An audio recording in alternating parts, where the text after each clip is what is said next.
কি বলে, রাজপ্রাসাদের মানুষটাও মরে যাবে, কুড়ে ঘরের মানুষটাও মরে যাবে, সুখের খাবার যার মুখে সেও মরে যাবে, ভিক্ষার থালা যার হাতে সেও মরে যাবে, যাবে না?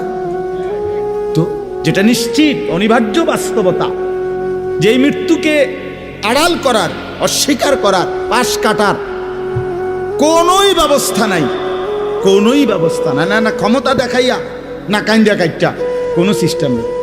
ক্ষমতা দিয়েও মৃত্যুকে ঠেকানো যাবে না, কাইন্দা কাইটাও কি করা যাবে না মৃত্যুকে।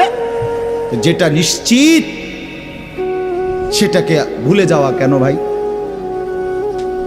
কেন ভুলে যাব আমরা? আল্লাহর নবী সাল্লাল্লাহু আলাইহি ওয়াসাল্লামের যেই হাদিস আমি পড়ছি, এটাই নবীজি বলছেন, আকসিরু যিকরা হাদিমিল লাজ্জাত, আমার উম্মত প্রতিদিন বেশি বেশি